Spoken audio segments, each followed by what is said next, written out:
Good afternoon.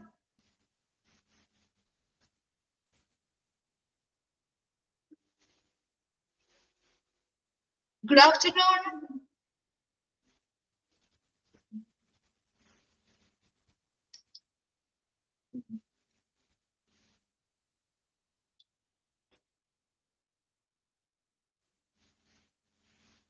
Okay, വളരെ കുറവാണല്ലോ ആളുകള്.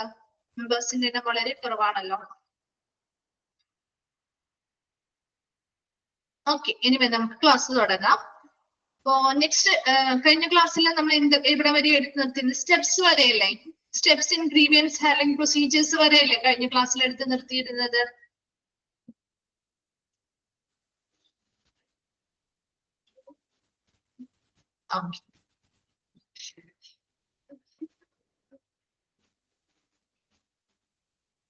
ഓക്കെ, അപ്പൊ നമ്മള് സ്റ്റെപ്സ് കംപ്ലീറ്റ് ആയില്ലായിരുന്നു അല്ലെ? ജസ്റ്റ് സ്റ്റാർട്ട് ചെയ്തല്ലേ ഉള്ളൂ.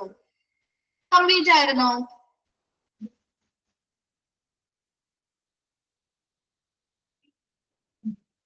കംപ്ലീറ്റ് ആയിരുന്നോ? ഉണ്ടായിരുന്ന ആരെങ്കിലും ഉണ്ടെങ്കിൽ ഒന്ന് പറയാമോ? റിപ്ലൈ ചെയ്യാമോ? ജസ്റ്റ് നമ്മൾ 2-3 പോയിന്റ്സ് അല്ലേ പറഞ്ഞുള്ളൂ അല്ലേ?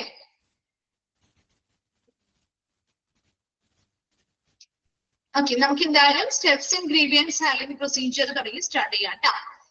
ഇപ്പോ സ്റ്റെപ്സ് ഇൻ ഗ്രീവിയൻസ് ഹാൻഡ്ലിംഗ് പ്രൊസീജിയറില് ഒരു 6 സ്റ്റെപ്സ് ആണുള്ളത്. ആ സ്റ്റെപ്സ് ഇമ്പോർട്ടന്റ് ആയിട്ട് പഠിച്ചു വെക്കണം കേട്ടോ. അതിന്റെ ആ ഒരു ഓർഡർ തെറ്റാതെ തന്നെ പഠിച്ചു വെക്കണം. കാരണം അത് ഫ്ലോ ചാർട്ട് പോലെ ചോദിക്കാറുണ്ട്, അല്ലെങ്കിൽ ഏതെങ്കിലുമൊക്കെ മിസ്സായി കൊടുത്തിട്ട് ആ ഒരു സ്റ്റെപ്പ് എടുത്ത് എഴുതാനായിട്ട് പറയാറുണ്ട്, ചൂസ് ചെയ്യാനായിട്ട് പറയാറുണ്ട്. അപ്പൊ അങ്ങനെയൊക്കെയുള്ള ക്വസ്റ്റ്യൻസ് വരാവുന്നത് കൊണ്ട് തന്നെ ഇത് ഇമ്പോർട്ടന്റ് ആണ്. ആ ഒരു ഓരോ സ്റ്റെപ്സിന്റെയും ആ പേരുകൾ ഓർഡർ അനുസരിച്ച് തന്നെ പഠിച്ചു വെക്കാം. അപ്പൊ അതിൽ ഫസ്റ്റ് വൺ ആണ് ഐഡന്റിഫിക്കേഷൻ ഓഫ് ഗ്രീവിയൻസ്. ഏത് തരത്തിലുള്ള ഗ്രീവിയൻസ് അല്ലെങ്കിൽ പരാതിയാണ് അത് എന്ന് കണ്ടെത്തുക. രണ്ടാമത്തത് ഡിഫൈൻ കറക്റ്റ്ലി, കൃത്യമായിട്ട് അതിനെ നിർവചിക്കുക. മൂന്നാമത്തത് ഡേറ്റ കളക്ഷൻ, അതുമായി ബന്ധപ്പെട്ട ഡേറ്റാസുകൾ ശേഖരിക്കുക. ദെൻ അനലൈസ് ആൻഡ് സോൾവ്, കൃത്യമായിട്ട് ആ ഡേറ്റാസ് കളക്ട് ചെയ്ത് വെച്ച ഡേറ്റാസിലേക്ക് നമ്മൾ വിശകലനം ചെയ്യുക, ഒരു സൊല്യൂഷൻസ് കണ്ടെത്തുക. ആൻഡ് പ്രോംപ്റ്റ് റിട്രസൽ, വേഗത്തിൽ പരിഹാരങ്ങൾ കാണുക. Then implementation and follow up, നമ്മൾ അത് നടപ്പിലാക്കി കഴിഞ്ഞാൽ അത് തുടർച്ചയായിട്ട് ഫോളോ അപ്പുകൾ നടത്തുകയും ചെയ്യുക. ഇത്രയും ഒരു ഗ്രീവിയൻസ് കൈകാര്യം ചെയ്യുന്ന അല്ലെങ്കിൽ പരാതികൾ കൈകാര്യം ചെയ്യുന്ന പ്രൊസീജിയേഴ്സ് അല്ലെങ്കിൽ നടപടിക്രമങ്ങളുമായി ബന്ധപ്പെട്ട സ്റ്റെപ്സ് ആണ്. അപ്പൊ ഇത് ഓരോന്നും നമ്മൾ താഴെ പറയുന്നുണ്ട്. അപ്പൊ അതിൽ ഫസ്റ്റ് വൺ ആണ് ഐഡന്റിഫിക്കേഷൻ ഓഫ് ഗ്രീവിയൻസ്. അതിൽ പറയുന്നത് എന്താണ്? Those grievances of employees which are not being disclosed must be recognized by the management. ഇവിടെ അതായത് the grievance of എംപ്ലോയീസിന്റെ പരാതികൾ but which are not being disclosed. ചിലപ്പോൾ കുറെ പരാതികൾ അവർ പറയുന്നുണ്ടാവാം, ചിലപ്പോൾ അവർ പറയാത്തതായിട്ട് അല്ലെങ്കിൽ വെളിപ്പെടുത്താത്തതായിട്ട് കുറെ ഒരു പരാതികൾ അവരുടെ മനസ്സിലുണ്ടാവും. അങ്ങനെ എന്തുമായിക്കോട്ടെ അത് അവിടുത്തെ മാനേജ്മെന്റ് കൃത്യമായിട്ട് എന്ത് പരാതിയാണ് അവർക്കുള്ളത് എന്ന് കൃത്യമായിട്ട് മനസ്സിലാക്കുക അല്ലെങ്കിൽ റെക്കഗ്നൈസ് ചെയ്ത് തിരിച്ചറിയുക എന്നതാണ് ഒന്നാമത്തെ കാര്യം. അപ്പൊ ഐഡന്റിഫിക്കേഷൻ ഓഫ് ഗ്രീവിയൻസ് എംപ്ലോയീസിന്റെ പരാതികൾ എന്താണെന്നുള്ളത് ആ മാനേജ്മെന്റ് തിരിച്ചറിയുക എന്നതാണ് ഫസ്റ്റ് സ്റ്റെപ്പ്. രണ്ടാമത്തത് ഡിഫൈൻ കറക്റ്റ്ലി, കൃത്യമായിട്ട് അല്ലെങ്കിൽ ശരിയായിട്ട് അതിനെ നിർവചിക്കുക. After identifying the grievances management should correctly define the. ഇപ്പൊ ഏത് തരത്തിലുള്ള ഗ്രീവിയൻസ് അല്ലെങ്കിൽ ഏത് തരത്തിലുള്ള പരാതിയാണത് എന്ന് നമ്മൾ കണ്ടെത്തുന്നു. അതിനുശേഷം മാനേജ്മെന്റ് കൃത്യമായിട്ട് ആ ഒരു പരാതിയെ കുറിച്ചും അതുമായി ബന്ധപ്പെട്ട കാര്യങ്ങളും നിർവചിക്കുന്നതിനെയാണ് ഡിഫൈൻ കറക്റ്റ്ലി എന്ന് പറയുന്ന സ്റ്റെപ്പിൽ കൂടെ ചെയ്യുന്നത്. തേർഡ് സ്റ്റെപ്പാണ് ഡേറ്റ കളക്ഷൻ. ഇപ്പൊ ഏത് തരത്തിലുള്ള ഗ്രീവിയൻസ് ആണോ അതുമായി ബന്ധപ്പെട്ട ഡേറ്റാസ് കളക്ട് ചെയ്യുക അല്ലെങ്കിൽ ശേഖരിക്കുകയാണ് third step. Every data related to grievance must be gathered from all sources and after that it should be classified as facts, data, opinions, etc. അപ്പൊ ഓരോ ഡേറ്റാസും, അതായത് ഏത് തരത്തിലുള്ള ഗ്രീവിയൻസ് ആണോ അതുമായി ബന്ധപ്പെട്ട് എല്ലാ തരത്തിലുമുള്ള ഡേറ്റാസും നമ്മൾ എന്ത് ചെയ്യുന്നു, കിട്ടാവുന്ന എല്ലാ സ്രോതസ്സുകളിൽ നിന്നും ആ ആവശ്യമായിട്ടുള്ള ഡേറ്റാസ് നമ്മൾ കളക്ട് ചെയ്യുന്നു, അതുമായിട്ട് ബന്ധപ്പെട്ടുള്ള ഡേറ്റാസ്. അങ്ങനെ ഡേറ്റാസ് കളക്ട് ചെയ്ത് അതിനെ എന്ത് ചെയ്യുന്നു? ക്ലാസിഫൈ ചെയ്യുന്നു. ഫാക്ടുകൾ ഏതൊക്കെയാണ്, വസ്തുതകൾ ഏതൊക്കെയാണ്, അതുമായി ബന്ധപ്പെട്ട ഡേറ്റാസ് ഏതൊക്കെയാണ്, ഓരോരുത്തരുടെ ഒപ്പീനിയൻസ് അല്ലെങ്കിൽ അഭിപ്രായങ്ങൾ എങ്ങനെയാണ്, അപ്പൊ അങ്ങനെയുള്ള ഓരോ കാര്യങ്ങളാണ് നമ്മൾ അതിനെ ക്ലാസിഫൈ ചെയ്ത് വെക്കുന്നു. എന്തിനെ? ഡേറ്റയെ. അടുത്തതാണ് സ്റ്റെപ്പ് 4, അനലൈസ് ആൻഡ് സോൾവ്. ഈ ഒരു കളക്ട് ചെയ്ത ഡേറ്റാസ് അല്ലെ, ആഫ്റ്റർ ഡേറ്റ കളക്ഷൻ നമ്മൾ കളക്ട് ചെയ്ത ഡേറ്റാസിന് കളക്ട് ചെയ്തതിനു ശേഷം നമ്മൾ എന്ത് ചെയ്യുന്നു?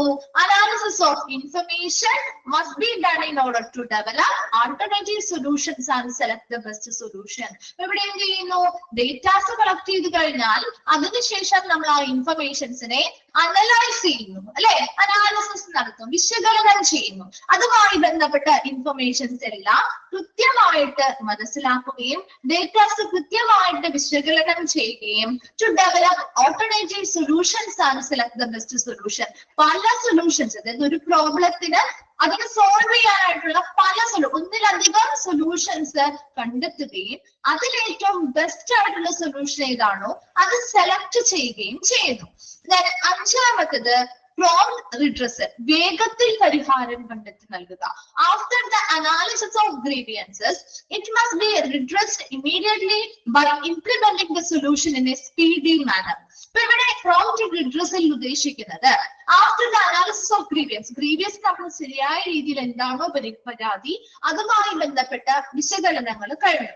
അതിനുശേഷം നമ്മൾ കുറച്ച് സൊല്യൂഷൻസ് കണ്ടെത്തി വെച്ചിട്ടുണ്ട്, അതിൽ ഏറ്റവും ബെസ്റ്റ് ആയിട്ടുള്ളത് നമ്മൾ സെലക്ട് ചെയ്തും വെച്ചിട്ടുണ്ട്. അത് നമ്മൾ എന്ത് ചെയ്യുന്നു? കൃത്യമായിട്ട് ആ ഒരു വേഗത്തിലുള്ള രീതിയിൽ, വേഗത്തിൽ തന്നെ ആ ഒരു വളരെ ഇമ്മീഡിയറ്റ് ആയിട്ട് നമ്മൾ എന്ത് ചെയ്യുന്നു? ആ സൊല്യൂഷൻ അവിടെ നടപ്പിലാക്കുകയാണ് പ്രോംപ്റ്റ് റിഡ്രസലിലൂടെ ചെയ്യുന്നത്. ലാസ്റ്റ് സ്റ്റെപ്പ് 6 ആണ് ഇംപ്ലിമെന്റേഷൻ ആൻഡ് ഫോളോ അപ്പ്. അപ്പൊ നമ്മൾ ഇവിടെ നടപ്പിലാക്കിയ ആ ഒരു സൊല്യൂഷൻ അനുയോജ്യമായിട്ടുള്ള ഒരു സൊല്യൂഷൻ ആണോ, അതുമായി ബന്ധപ്പെട്ട് കാര്യക്ഷമമായിട്ടുള്ള പ്രവർത്തനങ്ങളാണോ ബാക്കിയെല്ലാം, അപ്പൊ അത് കഴിഞ്ഞു വരുന്നത് ആ പരാതി പരിഹരിക്കപ്പെട്ടോ, അങ്ങനെയുള്ള കാര്യങ്ങൾ നമ്മൾ എന്ത് ചെയ്യണം? ഫോളോ അപ്പ് കൊടുക്കണം അല്ലെ. അപ്പൊ അതാണ് അടുത്തതായിട്ട് വരുന്നത്. എന്താണ്? There should be follow after the implementation of the solution to check the effectiveness of the solution. ഇവിടെ എന്ത് ചെയ്യുന്നു? നമ്മള് കൃത്യമായിട്ടുള്ള ഫോളോ അപ്പുകൾ നൽകുന്നു. അതായത് അവിടെ നമ്മൾ ആ ഒരു സൊല്യൂഷൻ ഇംപ്ലിമെന്റ് ചെയ്ത് നടപ്പിലാക്കുന്നു, അതുമായി ബന്ധപ്പെട്ട ആ സൊല്യൂഷൻ എങ്ങനെയാണ് അവിടെ വർക്ക് ചെയ്യുന്നത്, അല്ലെങ്കിൽ ആ ഒരു പരാതിയുമായി ബന്ധപ്പെട്ട ആ സൊല്യൂഷൻസ് വളരെ എഫക്റ്റീവ് ആയിട്ടുള്ള ഒരു സൊല്യൂഷൻ ആണോ എന്നൊക്കെ ചെക്ക് ചെയ്യുന്നതിന് വേണ്ടിയിട്ട് ഫോളോ അപ്പുകൾ നടത്തുന്നു, അല്ലെങ്കിൽ തുടർ നടപടികൾ നമ്മൾ നടത്തുകയാണ് ചെയ്യുക. ഈ ഒരു 6 സ്റ്റെപ്പ് വളരെ ഇമ്പോർട്ടന്റ് ആണ്. ഫസ്റ്റ് വൺ എന്താണ്? എനിക്ക് ആ പേര് മാത്രം പഠിച്ചു വെക്കാം കേട്ടോ. സ്റ്റെപ്പിന്റെ identification of grievance. Identification of grievance എന്ന് പറഞ്ഞാൽ എന്താണ് അതിൽ പറയുന്നത്? With employees which are not being dispose must be recognised by the management. ആ മാനേജ്മെന്റ് എംപ്ലോയീസ് പറഞ്ഞിട്ടുള്ളതോ അല്ലെങ്കിൽ അവരുടെ പറയാതെ അവർ മൂടി വെക്കുന്നതോ ആയിട്ടുള്ള ഏതൊരു പരാതിയും കൃത്യമായിട്ട് കണ്ടെത്തുക എന്നതാണ്. ആര് കണ്ടെത്തുക? മാനേജ്മെന്റ് കണ്ടെത്തുക അല്ലെങ്കിൽ തിരിച്ചറിയുകയാണ് ഐഡന്റിഫിക്കേഷൻ ഓഫ് ഗ്രീവിയൻസിൽ പറയുന്നത്. രണ്ടാമത്തത് ഡിഫൈൻ കറക്റ്റ്ലി. ഈ കണ്ടെത്തിയിട്ടുള്ള ആ ഒരു പരാതിയുമായി ബന്ധപ്പെട്ട് കൃത്യമായിട്ടുള്ള നിർവചനങ്ങൾ നൽകുക. മൂന്നാമത്തത് ഡേറ്റ കളക്ഷൻ. ഇതുമായി ബന്ധപ്പെട്ട ഈ ഒരു പരാതിയുമായി ബന്ധപ്പെട്ട് കിട്ടാവുന്ന എല്ലാ സ്രോതസ്സുകളിൽ നിന്നും ഡേറ്റാസ് കളക്ട് ചെയ്യുക. അത് ഫാക്ട്, ഡേറ്റ, ഒപ്പീനിയൻ, അഭിപ്രായം എന്നിങ്ങനെയായിട്ട് ക്ലാസിഫൈ ചെയ്ത് വെക്കുകയും ചെയ്യുക. ദെൻ അനലൈസ് ആൻഡ് സോൾവ് എന്ന് പറഞ്ഞാൽ ഈ ഡേറ്റ കളക്ട് ചെയ്തതിനു ശേഷം അതിനുശേഷം ഇതുമായി ബന്ധപ്പെട്ട എല്ലാ ഡേറ്റാസും വിശകലനം ചെയ്യുകയും അതുമായി ബന്ധപ്പെട്ട ഇൻഫർമേഷൻസ് അനലൈസ് ചെയ്യുകയും അതിലൂടെ നമ്മൾ ആൾട്ടർനേറ്റീവ് ആയിട്ടുള്ള സൊല്യൂഷൻ, ഒരു പ്രോബ്ലം ഉണ്ടെങ്കിൽ അതിന് പല സൊല്യൂഷൻസ് കണ്ടെത്തുകയും അതിൽ ഏറ്റവും ബെസ്റ്റ് ആയിട്ടുള്ള സൊല്യൂഷൻ ഏതാണോ അത് സെലക്ട് ചെയ്യുകയും ചെയ്യും. പ്രോംപ്റ്റ് റിഡ്രസൽ വേഗത്തിൽ പരിഹാരം കാണണം. എത്രയും പെട്ടെന്ന് വേഗത്തിൽ നമുക്ക് ഏറ്റവും സാധ്യമായിട്ടുള്ള രീതിയിൽ സ്പീഡി മാനറിൽ ഇമ്മീഡിയറ്റ് ആയിട്ട് നമ്മുടെ അതിന് അനുയോജ്യമായിട്ടുള്ള ആ ബെസ്റ്റ് നമ്മൾ സെലക്ട് ചെയ്ത് വെച്ചിരിക്കുന്ന സൊല്യൂഷൻ അവിടെ നടപ്പിലാക്കുന്നു. അതാണ് പ്രോംപ്റ്റ് റിഡ്രസ്സിലൂടെ പറയുന്നത്. ലാസ്റ്റ് വൺ എന്താണ്? Implementation and follow up. അതിലെന്താ പറയുന്നത്? നമ്മൾ ആ ഒരു സൊല്യൂഷൻ അവിടെ നടപ്പിലാക്കിയിട്ടുണ്ടെങ്കിൽ ആ ഒരു സൊല്യൂഷൻ ആ പ്രോബ്ലത്തിനോട് വളരെ എഫക്റ്റീവ് ആയിട്ടാണോ പ്രവർത്തിക്കുന്നത്, ആ സൊല്യൂഷൻ ഏറ്റവും അനുയോജ്യമായിട്ടുള്ള ഒരു സൊല്യൂഷൻ ആണോ, അങ്ങനെയുള്ള കാര്യങ്ങളൊക്കെ ചെക്ക് ചെയ്യുന്നതിന് വേണ്ടി ഫോളോ അപ്പ് അല്ലെങ്കിൽ തുടർ നടപടികൾ കൈകാര്യം ചെയ്യുകയും ചെയ്യുക. വേഗം ഒന്ന് വായിച്ചു നോക്കിയ ആ ഒരു 6 സ്റ്റെപ്പ്.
വായിച്ചു കഴിയുന്നവരൊന്ന് റിപ്ലൈ ചെയ്യണേ.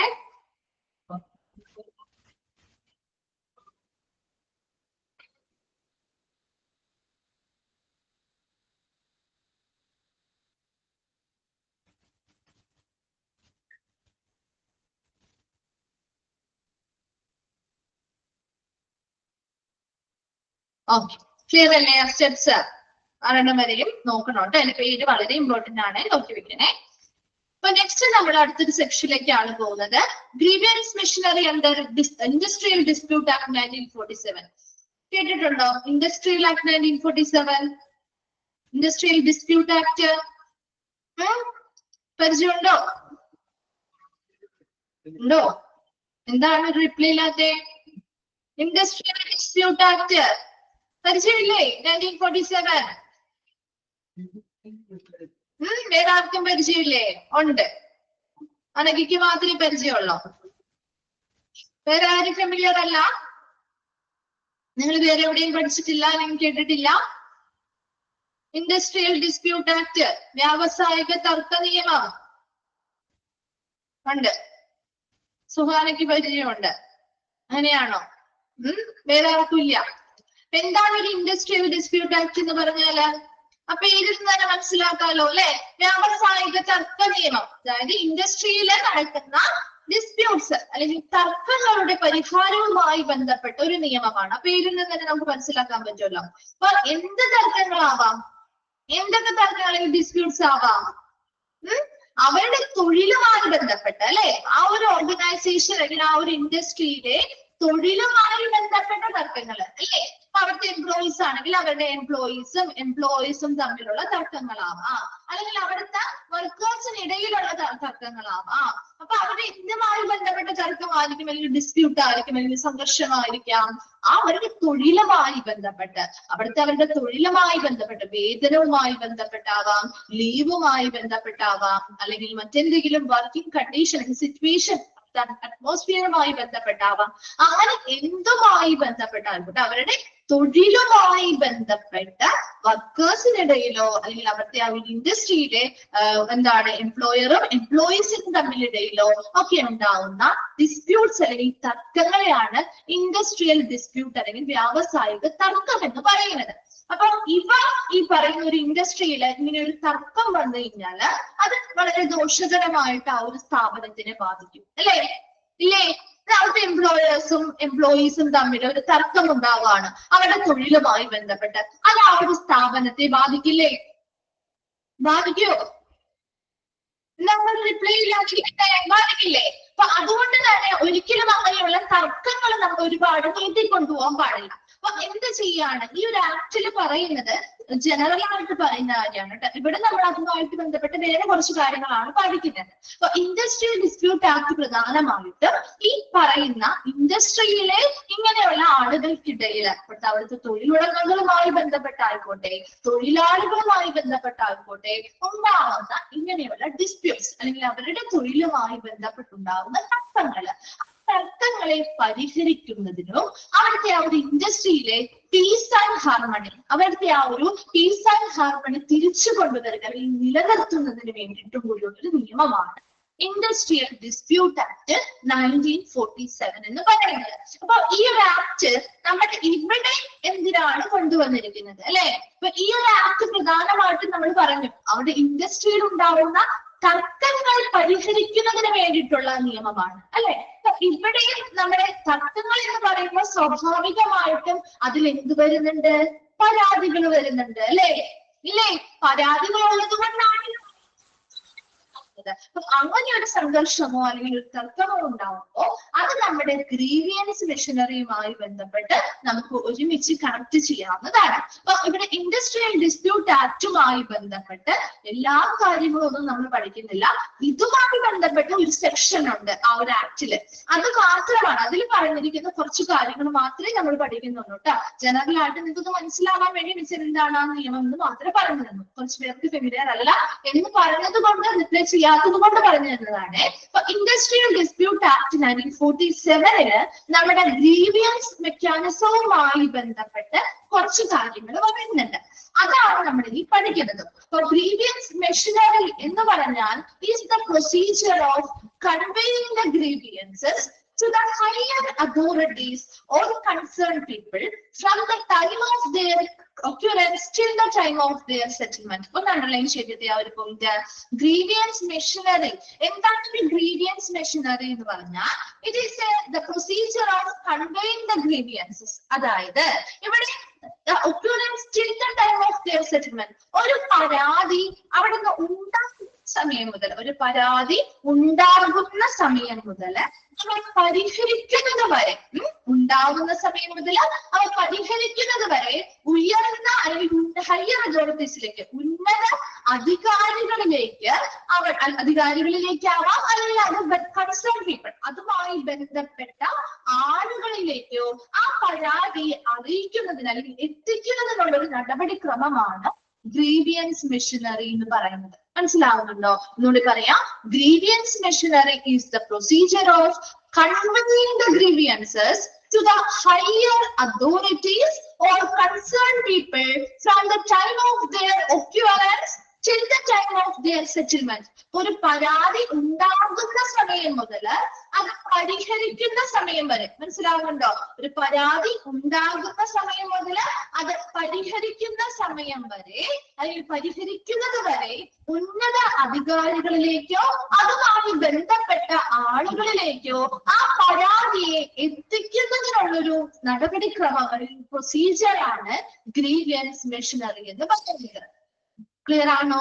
Then grievance turns complicated for the settlement once they have reached the highest stage of grievance process.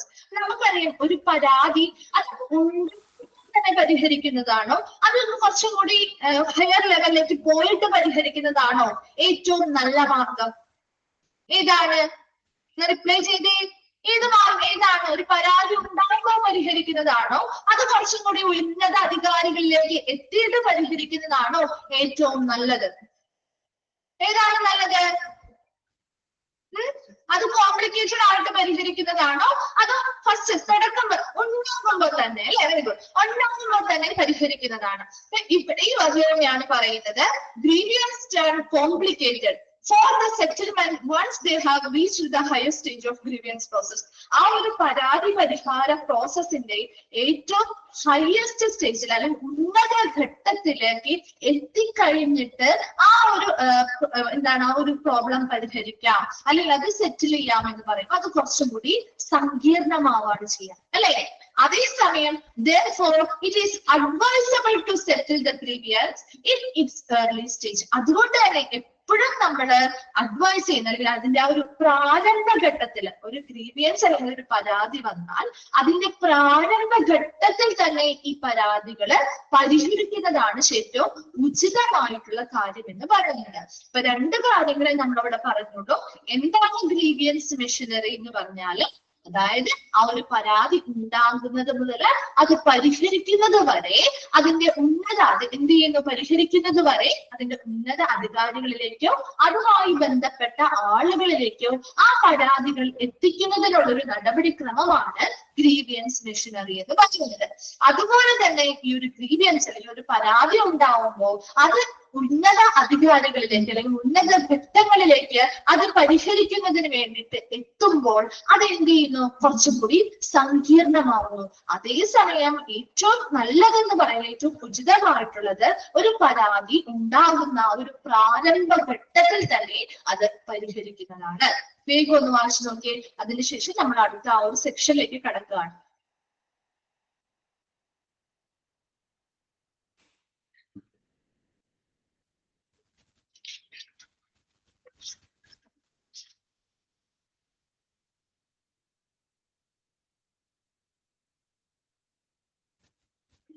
വായിച്ചു കഴിയുമ്പോൾ ഒന്ന് റിപ്ലൈ ചെയ്യാം കേട്ടോ.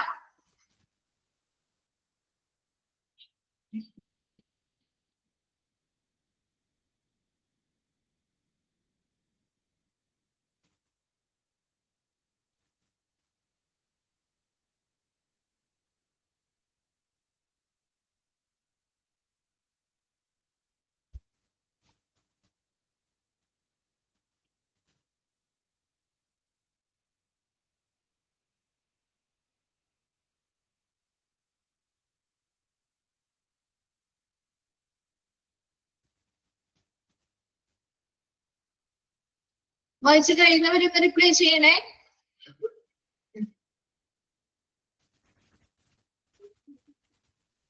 ഓക്കെ, ക്ലിയർ അല്ലേ? Okay. Then, according to Section 9C of Industrial Dispute Act 1947, the grievance management machinery is as follows. അപ്പോൾ നമ്മുടെ industrial dispute ആക്ടിലെ 1947 section 9C അത് നമ്മുടെ ഇതുമായി ബന്ധപ്പെട്ട കുറച്ച് കാര്യങ്ങൾ, ഗ്രീവിയൻസുമായി ബന്ധപ്പെട്ട കുറച്ച് കാര്യങ്ങൾ പറയുന്നുണ്ട്. അതാണ് ആ ഗ്രീവിയൻസ് മാനേജ്മെന്റ് മെഷീനറിയുമായി ബന്ധപ്പെട്ട് പറയുന്ന കുറച്ച് കാര്യങ്ങളാണ് നമ്മൾ താഴെ പറയുന്നത് കേട്ടോ. അതിൽ ഫസ്റ്റ് പോയിന്റ് ആണ്, every industrial establishment employing 20 or more workmen shall have one or more grievance redressal committee for the resolution of disputes arising out of individual grievance. അതിൽ ഫസ്റ്റ് പോയിന്റ് ഇത്രയും മാത്രമേ പറയുന്നുള്ളൂ. അതായത് ഏതൊരു ഇൻഡസ്ട്രി അല്ലെങ്കിൽ ഏതൊരു വ്യാവസായിക സ്ഥാപനമാണെങ്കിലും അവിടെ തൊഴിലാളികൾ എത്രയാണോ, 20 or more, ഒരു 20ഓ അതിൽ കൂടുതലോ തൊഴിലാളികള് തൊഴിൽ ചെയ്യുന്ന ഏതൊരു വ്യവസായ സ്ഥാപനമാണെങ്കിലും അവിടെ ആ ഇൻഡസ്ട്രിയിൽ വർക്ക് ചെയ്യുന്ന എംപ്ലോയീസിന്റെ അവരുടെ പരാതിയുമായി ബന്ധപ്പെട്ട് അല്ലെങ്കിൽ അവരുടെ പരാതികള്, അവരുടെ തർക്കങ്ങള് മുതലായവയ്ക്ക് പരിഹരിക്കുന്നതിനായിട്ട് ഒന്നോ അതിൽ കൂടുതലോ ഗ്രീവിയൻസ് റിഡ്രസൽ കമ്മിറ്റി ഉണ്ടായിരിക്കണം. മനസ്സിലായോ? First point, every industrial establishment employing 20 or more workmen, അതായത് ഒരു വ്യാവസായിക സ്ഥാപനം അവിടെ 20ഓ അതിൽ കൂടുതലോ തൊഴിലാളികൾ തൊഴിൽ ചെയ്യുന്നുണ്ടെന്ന് വിചാരിക്കാം. അങ്ങനെയാണെങ്കിൽ അവിടെ അവരുടെ എംപ്ലോയീസിന്റെ അല്ലെങ്കിൽ ഓരോ ഇൻഡിവിജ്വലിന്റെയും പരാതികളും തർക്കങ്ങളും പരിഹരിക്കുന്നതിന് വേണ്ടി അവിടെ ഒന്നോ അതിൽ കൂടുതലോ ഗ്രീവിയൻസ് റിഡ്രസൽ കമ്മിറ്റീസ് ഉണ്ടായിരിക്കണം. ക്ലിയർ ആണോ? ഫസ്റ്റ് പോയിന്റ് ഓരോന്നും ക്ലിയർ ചെയ്ത് പോവാട്ടോ. അത് ക്ലിയർ ആണെങ്കിൽ ഒന്ന് എത്താൻ പെടും. ഓക്കെ ആണോ? അല്ലെങ്കിൽ ഒന്നുകൂടി മിസ് പറയണോ? അത് ഒന്ന് റിപ്ലൈ ചെയ്തേ. എന്താണ് റിപ്ലൈ ഇല്ലാതെ? ഉറങ്ങുവാണോ എല്ലാരും? ആണോ? അല്ലെങ്കിൽ ഭയങ്കര ആക്റ്റീവ് ആയിട്ടിരുന്ന ആളുകളാണ്? അപ്പൊ ഭയങ്കര സ്ലോ ആണ് റിപ്ലൈ ചെയ്യാനും ക്ലാസ്സിൽ കയറാനും ഒക്കെ ഭയങ്കര ലേറ്റ് ആണ്. ക്ലിയർ ആണോ? ഫസ്റ്റ് പോയിന്റ് ഇനി മിസ് പറയണത് ഇത്ര മാത്രം മനസ്സിലാവുക. അതായത് ഏതൊരു ഇൻഡസ്ട്രി ആണെങ്കിലും ഏതൊരു വ്യവസായ സ്ഥാപനങ്ങളിലും 20ഓ അതിൽ കൂടുതലോ വർക്കേഴ്സ് അല്ലെങ്കിൽ തൊഴിലാളികൾ തൊഴിൽ ചെയ്യുന്നുണ്ടെങ്കിൽ അവരുടെ പരാതികള് അതുപോലെ തർക്കങ്ങളൊക്കെ പരിഹരിക്കുന്നതിന് വേണ്ടി ഒന്നോ അതിൽ കൂടുതലോ ഗ്രീവിയൻസ് റിട്രസൽ കമ്മിറ്റി എന്ന് പറയുന്നത് പരാതി പരിഹാര കമ്മിറ്റി അത് ഉണ്ടായിരിക്കണം എന്നാണ് പറയുന്നത്. മനസ്സിലായോ? ഫസ്റ്റ് പോയിന്റ് ക്ലിയർ ആണോ?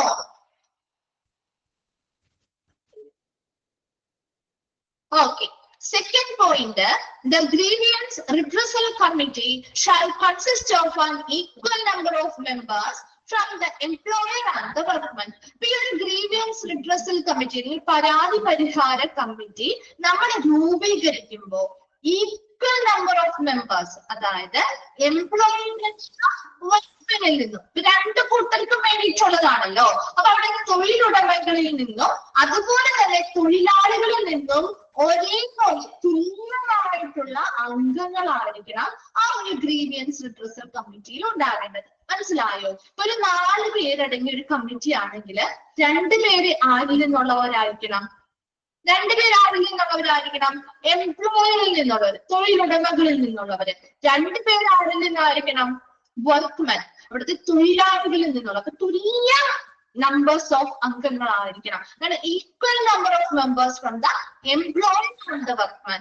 2 കൂട്ടരിൽ നിന്നും തുല്യ അംഗങ്ങൾ ഉൾപ്പെട്ടിട്ടുള്ള ഒരു കമ്മിറ്റി ആയിരിക്കണം ഗ്രീവിയൻസ് റിട്രസൽ കമ്മിറ്റി എന്ന് പറയുന്നത്. ക്ലിയർ ആണോ? സെക്കൻഡ് പോയിന്റ് ക്ലിയർ ആയോ?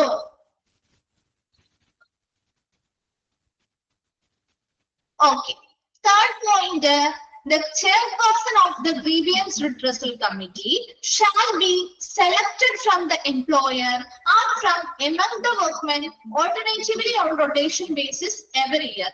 In your grievance redressal committee, in paradi പരിഹാര കമ്മിറ്റിക്ക് ഒരു ചെയർപേഴ്സൺ വേണം. ആ ചെയർപേഴ്സൺ എങ്ങനെയാണ് നമ്മൾ സെലക്ട് ചെയ്യുന്നത്? From the employer and from among the workmen. അതായത് തൊഴിലുടമകളിൽ നിന്നും തൊഴിലാളികളിൽ നിന്നും നമുക്ക് സെലക്ട് ചെയ്യാം. അതെങ്ങനെയാണ്? ഓൾട്ടർനേറ്റീവ്ലി ഇടവിട്ട് ഒരു റൊട്ടേഷൻ ബേസിസിൽ ഓരോ വർഷവും. ഇപ്പൊ ഈ ഒരു വർഷം നമ്മൾ തൊഴിലാളികളിൽ നിന്നാണ് ഒരു ചെയർപേഴ്സണെ തിരഞ്ഞെടുത്തതെന്ന് വിചാരിക്കാം. അതിനുശേഷം അടുത്ത പ്രാവശ്യം നമ്മൾ അത് ആർക്ക് കൊടുക്കും? തൊഴിലുടമകളിൽ നിന്നായിരിക്കും സെലക്ട് ചെയ്യുക. അങ്ങനെ ഇടവിട്ട് റൊട്ടേറ്റ് ചെയ്ത് ഓരോ വർഷവും എംപ്ലോയേഴ്സിൽ നിന്നോ അതുപോലെ തന്നെ വർക്ക്മെനിൽ നിന്നും നമ്മൾ ചെയർപേഴ്സണെ ഈ ഒരു ഗ്രീവിയൻസ് റിട്രസൽ കമ്മിറ്റിക്ക് വേണ്ടി സെലക്ട് ചെയ്യുന്നു. അപ്പൊ 3 കാര്യങ്ങളാണ് പറയുന്നത്. ആ 3 ഒന്നും കൂടി പറയാം, കിട്ടാത്ത ആരെങ്കിലും ഉണ്ടെങ്കിൽ ഒന്ന് ശ്രദ്ധിക്കാം കേട്ടോ. ഫസ്റ്റ് പോയിന്റ്, ഈ ഭാഗം ചിലപ്പോൾ നിങ്ങൾക്ക് ആദ്യത്തെ ഭാഗം വലിയ കുഴപ്പമില്ല, അത് കഴിഞ്ഞ് വായിക്കുമ്പോൾ ചിലപ്പോൾ ചെറിയ കൺഫ്യൂഷൻസ് മനസ്സിലായേ ഉണ്ടാവും. അതുകൊണ്ട് തന്നെ ഒന്ന് ശ്രദ്ധിച്ചിരിക്കണം കേട്ടോ. ഫസ്റ്റ് പോയിന്റ് പറഞ്ഞത്, ഒരു വ്യാവസായിക സ്ഥാപനം, ഏതൊരു വ്യാവസായിക സ്ഥാപനത്തിലും 20 അതിൽ കൂടുതലോ തൊഴിലാളികൾ ജോലി ചെയ്യുന്നുണ്ടെങ്കിൽ അവിടെ അവരുടെ തൊഴിലാളികളുമായി ബന്ധപ്പെട്ട പ്രശ്നങ്ങളും അതുപോലെ തർക്കങ്ങളും ഒക്കെ പരിഹരിക്കുന്നതിന് വേണ്ടി ഒന്നോ അതിൽ കൂടുതലോ ഗ്രീവിയൻസ് റിട്രസൽ കമ്മിറ്റി, പരാതി പരിഹാര കമ്മിറ്റികൾ ഉണ്ടായിരിക്കണം. രണ്ടാമത്തെ പോയിന്റ് പറയുന്നത്, ഈ ഗ്രീവിയൻസ് റിട്രസൽ കമ്മിറ്റിയിലെ അംഗങ്ങൾ എന്ന് പറയുന്നത് എംപ്ലോയറിൽ നിന്നും വർക്ക്മെനിൽ നിന്നും തുല്യമായിട്ടുള്ള അളവിലുള്ള നമ്പറിലുള്ള അംഗങ്ങളായിരിക്കണം. ഇപ്പൊ 4 മെമ്പേഴ്സ് ആണെങ്കിൽ 2 മെമ്പേഴ്സ് എംപ്ലോയറിൽ നിന്നായിരിക്കണം, 2 മെമ്പേഴ്സ് വർക്ക്മെനിൽ നിന്നായിരിക്കണം. മനസ്സിലായല്ലോ? മൂന്നാമത്തത്, അവർക്കുള്ള ചെയർപേഴ്സൺ, ഈ ഒരു കമ്മിറ്റിയുടെ ചെയർപേഴ്സൺ ആയിട്ട് സെലക്ട് ചെയ്യുന്നത് ഒന്നില്ലെങ്കിൽ എംപ്ലോയറിൽ നിന്നായിരിക്കാം, അല്ലെങ്കിൽ വർക്ക്മെൻ ഗ്രൂപ്പിൽ നിന്നായിരിക്കാം. അതെപ്പോഴും ഓരോ വർഷവും ഈ ഒരു ചെയർപേഴ്സണെ നമ്മൾ സെലക്ട് ചെയ്യും. അത് ആൾട്ടർനേറ്റീവ് ആയിട്ട് റൊട്ടേഷൻ ബേസിസിലാണ് സെലക്ട് ചെയ്യുന്നത്. അതായത് ഈ ഒരു പ്രാവശ്യം എംപ്ലോയറിൽ നിന്നാണ് നമ്മൾ ചെയർപേഴ്സണെ സെലക്ട് ചെയ്തെങ്കിൽ അടുത്ത പ്രാവശ്യം അത് ആരിൽ നിന്നായിരിക്കും? വർക്ക്മെനിൽ നിന്നായിരിക്കും. ക്ലിയർ ആണോ? 3 പോയിന്റ്സ് ക്ലിയർ ആയവരൊന്ന് റിപ്ലൈ ചെയ്തേ.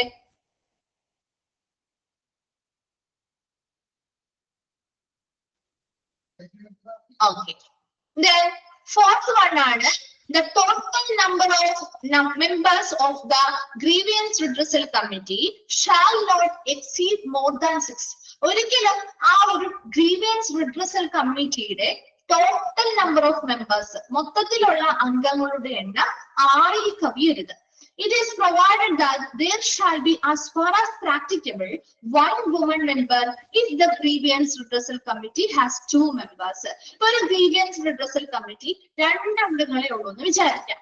അങ്ങനെയാണെങ്കിൽ പ്രാക്ടിക്കബിൾ ആണെങ്കിൽ ചിലപ്പോൾ എല്ലാ ഓർഗനൈസേഷനും നമുക്ക് ഇത് പ്രാക്ടിക്കബിൾ അല്ല. കാരണം എല്ലാ ഓർഗനൈസേഷനിലും ചിലപ്പോൾ എല്ലാ രീതിയിലും മൂവ്മെന്റ്സ് ഉണ്ടാവണമെന്നില്ല അല്ലെ. വരുമ്പോൾ അത് പ്രാക്ടിക്കബിൾ ആവില്ല. പക്ഷെ പ്രാക്ടിക്കബിൾ ആണെങ്കിൽ നമുക്ക് 2 മെമ്പേഴ്സ് ആണ് ഒരു കമ്മിറ്റിയിലുള്ളതെങ്കിൽ അതിൽ ഒരാൾ ആരാക്കാം, വുമൺ മെമ്പറിനെ നമുക്ക് ആക്കാനായിട്ട് പറ്റും. In case the number of members are more than 2, അവിടുത്തെ ഗ്രീവൻസ് കമ്മിറ്റിയിലെ മെമ്പേഴ്സിന്റെ എണ്ണം 2ൽ കൂടുതലാണെങ്കിൽ ആ എത്രത്തോളം നമ്പർ വർദ്ധിക്കുന്നു അതിനനുസരിച്ച് increases proportionate. Number of womens members may be increased proportionately. നമുക്ക് ആൾട്ടർനേറ്റീവ് ആയിട്ട് അല്ലെങ്കിൽ എന്താണ് ആനുപാതികമായിട്ട് നമുക്ക് അത് എന്ത് ചെയ്യാം, ആ ഒരു നമ്പർ വർദ്ധിപ്പിക്കാവുന്നതാണ്. ഇവിടെ 4-ാമത്തെ ഇത്ര മാത്രമേ പറയുന്നുള്ളൂ. Total number of members of the grievance redressal committee, ഒരു പരാതി പരിഹാര കമ്മിറ്റിയുടെ ടോട്ടൽ നമ്പർ ഓഫ് അംഗങ്ങളുടെ ആകെ എണ്ണം exceed more than 6, 6ൽ കൂടരുത്. അതുപോലെ തന്നെ ഇപ്പൊ പ്രാക്ടിക്കബിൾ ആണെങ്കിൽ കേട്ടോ, പ്രായോഗികമാണെങ്കിൽ നമുക്ക് ഇപ്പൊ ഒരു ഗ്രീവൻസ് റിഡ്രസൽ കമ്മിറ്റിയിൽ 2 അംഗങ്ങളെ ഉള്ളൂ എന്ന് വിചാരിക്കാം. അങ്ങനെ പ്രായോഗികമാണെങ്കിൽ അതിൽ ഒരു അംഗം എങ്ങനെയായിരിക്കണം, വുമൺ മെമ്പർ ആയിരിക്കണം. അതുപോലെ തന്നെ ഇനിയിപ്പോ 2 എണ്ണത്തിൽ കൂടുതലാണ് അംഗങ്ങളുടെ എണ്ണമെങ്കിൽ എത്രത്തോളം നമ്പർ കൂടുന്നു അതിന് ആനുപാതികമായിട്ട് നമുക്ക് ആ വുമൻസിന്റെ എണ്ണവും വർദ്ധിപ്പിക്കാവുന്നതാണ്. മനസ്സിലായോ? 4th പോയിന്റ് ക്ലിയർ ആണോ?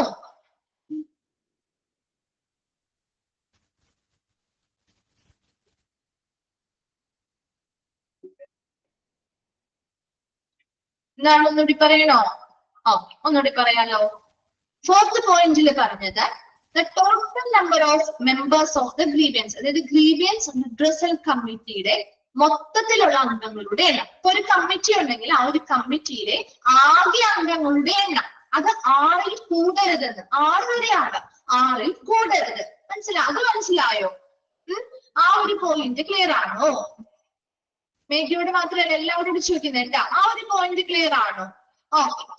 രണ്ടാമത് പറയുന്നത് നമുക്ക് എല്ലാ ഇൻഡസ്ട്രിയിലും ഇത് പ്രായോഗികമല്ല എങ്കിൽ പോലും നമുക്ക് പ്രായോഗികമാക്കാൻ പറ്റുമെങ്കിൽ ഇപ്പൊ ഗ്രീവിയൻസ് റിഡ്രസൽ കമ്മിറ്റിയിൽ സപ്പോസ് 2 അംഗങ്ങളാണ് ഉണ്ടാകുന്നതെന്ന് വിചാരിക്കും.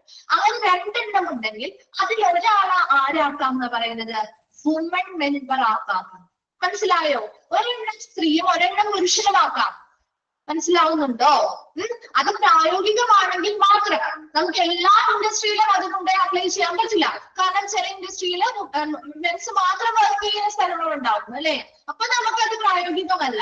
ആ പ്രായോഗികമാക്കാൻ പറ്റണമെങ്കിലാണ് ഒരാള് തുല്യ എമൗണ്ടാണ്. അപ്പൊ ഒരാള് നമുക്ക് വുമൺ അല്ലെങ്കിൽ സ്ത്രീകളെ ആക്കാം, ഒരെണ്ണം പുരുഷനെ ആക്കാം. ഇനി 2ൽ കൂടുതലാണ് അംഗങ്ങളുടെ എണ്ണമെങ്കിൽ, ഇപ്പൊ 2 പേരുള്ളപ്പോഴാണ് നമ്മൾ പറഞ്ഞത് 2ൽ കൂടുതലാണ് അംഗങ്ങളുള്ളതെങ്കിൽ എത്രത്തോളം നമ്പറാണോ കൂടുന്നത്, ആ അംഗങ്ങളുടെ നമ്പർ എത്ര എണ്ണമാണോ കൂടുന്നത് അതിനനുസരിച്ച് നമുക്ക് ആനുപാതികമായിട്ട് ഈ സ്ത്രീകളുടെ മെമ്പേഴ്സിന്റെ എണ്ണവും വർദ്ധിപ്പിക്കാം. മനസ്സിലായോ? ഇപ്പൊ ക്ലിയർ ആയോ? 4th point. Okay. Then 5th point, notwithstanding anything contained in this section, the setting up of grievance redressal committee shall not affect the right of the workman to raise industrial dispute on the same matter under the provisions of this act. അതായത് notwithstanding anything contained this section, ഈ ഒരു വകുപ്പിൽ എന്ത് തന്നെ ഉൾപ്പെട്ടിരുന്നാലും നമുക്ക് ഈ ഒരു setting of grievance redressal committee, ഒരു ഗ്രീവിയൻസ് റിഡ്രസൽ കമ്മിറ്റി നമ്മൾ സെറ്റ് ചെയ്യുമ്പോൾ ഒരിക്കലും അത് ഈ ഒരു ആക്ടിന് കീഴിൽ പറയുന്ന, അതായത് ഈ ഒരു ആക്ടിന് കീഴിൽ എന്താ പറയുന്നത്, ഏതൊരു തൊഴിലാളിക്കും അവരുടെ ഇൻഡസ്ട്രിയൽ ഡിസ്പ്യൂട്ട് അല്ലെങ്കിൽ വ്യാവസായിക തർക്കങ്ങൾ അവർക്ക് ഉന്നയിക്കാവുന്നതാണ്. അതുമായി ബന്ധപ്പെട്ട് അപ്പൊ അവർക്ക് ഇങ്ങനെ ഒരു തർക്കമുണ്ട് അല്ലെങ്കിൽ അവർക്ക് ഇങ്ങനെ ഒരു പ്രോബ്ലം ഉണ്ടെങ്കിൽ അത് എന്താണ് റേസ് ചെയ്യാനായിട്ട് അല്ലെങ്കിൽ അത് പുറത്തേക്ക് പറയാനായിട്ട് അല്ലെങ്കിൽ ഇങ്ങനെ ഒരു തർക്കമുണ്ടെന്ന് അവർക്ക് അല്ലെങ്കിൽ ഇങ്ങനെ ഒരു പരാതി ഉണ്ടെന്ന് പറയാനായിട്ടുള്ള അവരുടെ അവകാശത്തെ യാതൊരു രീതിയിലും എന്തൊരു കാര്യമാണെങ്കിലും ബാധിക്കരുത്. അതാണ് പറയുന്നത് notwithstanding anything contained this section. ഈ ഒരു സെക്ഷൻ അല്ലെങ്കിൽ ഈ ഒരു വകുപ്പിൽ എന്ത് തന്നെ നമ്മൾ ഉൾപ്പെടുത്തിയിട്ടുണ്ടെങ്കിലും അതൊരിക്കലും എന്തിനെ ബാധിക്കാൻ പാടില്ല, അവിടുത്തെ എംപ്ലോയീസിന്റെ ഈ ആക്ടിൽ പറഞ്ഞിരിക്കുന്ന, ഈ ആക്ടിൽ പറയുന്നത് എന്താ, അവിടെ ഒരു വർക്ക്മെൻ വർക്ക്മെൻസിന്, തൊഴിലുടമകൾക്കും തൊഴിലാളികൾക്കും ഒക്കെ അവരുടെ ഇൻഡസ്ട്രിയുമായി ബന്ധപ്പെട്ട തർക്കങ്ങൾ നമുക്കുണ്ടാവാം. അപ്പൊ അതിനോടുള്ള അവരുടെ റൈറ്റ്, അതുപോലെ ഒരു പ്രോബ്ലം വന്നാൽ അത് എന്ത് ചെയ്യാൻ പറ്റണം അവർക്ക്? ആ ഒരു പ്രോബ്ലം എനിക്കുണ്ട് എന്ന് തുറന്നു പറയാനായിട്ട്, അല്ലെങ്കിൽ അത് ഉയർത്തി കാണിക്കാനുള്ള ആ ഒരു അവകാശത്തെ ഒന്നും തന്നെ ബാധിക്കാൻ പാടില്ല. അപ്പൊ എന്തൊക്കെ കാര്യങ്ങൾ ഇതുമായി ബന്ധപ്പെട്ട്, വകുപ്പുമായി ബന്ധപ്പെട്ട് നമ്മൾ ചെയ്താൽ പോലും അവരുടെ ആ ഒരു അവകാശം എപ്പോഴും അവരിൽ അത് നിക്ഷിപ്തമായിരിക്കണം. ഒരിക്കലും അത് അവർ പറയരുത് എന്ന രീതിയിലാവരുത്, മറിച്ച് അവർക്കത് പറയാൻ പറ്റുക, അതിനനുസരിച്ചുള്ള സൊല്യൂഷൻസ് ഇവർക്ക് കണ്ടെത്തി കൊടുക്കാനും സാധിക്കണം. ക്ലിയർ ആണോ? Fifth point. Notwithstanding anything contained in this section, ഈ ഒരു വകുപ്പിൽ എന്തൊക്കെ തന്നെ നമ്മൾ ചെയ്താലും അല്ലെങ്കിൽ എന്ത് തന്നെ ഉൾപ്പെടുത്തിയാലും ഒരിക്കലും അത് അവിടുത്തെ ആ ഒരു വർക്ക്മെൻസിന് അല്ലെങ്കിൽ തൊഴിലുടമകളുടെ ആ ഒരു അവകാശത്തെ ബാധിക്കുന്ന രീതിയിലാവരുത്. ക്ലിയർ ആണോ? ഫിഫ്ത് പോയിന്റ് ക്ലിയർ ആയോ? Okay. Then seventh point, the workman who is aggrieved of the decision of the grievance redressal committee may prefer an appeal to the employer against the decision of grievance redressal committee, and the employer shall, within 1 month from the date of receipt of such appeal, dispose of the same and send a copy of his decision to the workman concerned. ഇവിടെ സെവൻത്തിൽ പറയുന്നത് ഇത്രേ ഉള്ളൂ. ഒരു തൊഴിലുടമ, അവരൊരു തൊഴിലാളി അല്ലെങ്കിൽ ആ ഒരു തൊഴിലാളി ഒരു പരാതി, അവർക്കൊരു പരാതി ഉണ്ടായിരുന്നു. ആ പരാതി അവർ ആ ഒരു ഗ്രീവിയൻസ് റിഡ്രസൽ കമ്മിറ്റിയിൽ കൊടുത്തു, പരാതി പരിഹാര കമ്മിറ്റിയിൽ കൊടുത്തു. അവർക്ക് ആ ഒരു പരാതി പരിഹാര കമ്മിറ്റി ഒരു തീരുമാനമെടുക്കുമല്ലോ, ആ ഒരു പ്രോബ്ലവുമായി ബന്ധപ്പെട്ട അല്ലെങ്കിൽ ആ ഒരു ഡിസ്പ്യൂട്ടുമായി ബന്ധപ്പെട്ട ഒരു ഡിസിഷൻ അവരെടുത്തു. ആര്? ഈ ഗ്രീവിയൻസ് റിഡ്രസൽ കമ്മിറ്റി എടുത്തു. പക്ഷേ അത് ആർക്ക് അക്സെപ്റ്റ് ചെയ്യാൻ പറ്റുന്നില്ല? ഈ പറയുന്ന വർക്ക്മെനും. അത് അവർക്ക് അത്രയധികം എന്താണ്, ആ ഒരു തീരുമാനത്തെ അവർക്കത് അക്സെപ്റ്റ് ചെയ്യാൻ പറ്റുന്നില്ല. ആ ഒരു തീരുമാനം പരാതിയുള്ള ആ ഒരു തൊഴിലാളി, പരാതിയുള്ള ആരാണോ ആ ഒരു തൊഴിലാളിക്ക് അതത്ര നല്ല രീതിയിലായിട്ടുള്ള തീരുമാനമാണെന്ന് തോന്നുന്നില്ല. അങ്ങനെയാണെങ്കിൽ അവർക്ക് ഈ ഒരു ഗ്രീവിയൻസ് റിഡ്രസൽ കമ്മിറ്റിയുടെ ആ തീരുമാനത്തിന് എതിരായിട്ട് അവിടുത്തെ എംപ്ലോയറിന്റെ അടുത്തേക്ക് ഒരു അപ്പീൽ സമർപ്പിക്കാം. മനസ്സിലാവുന്നുണ്ടോ? ഒരു എംപ്ലോയറുടെ അടുത്ത് ഒരു അപ്പീല് സമർപ്പിക്കാം.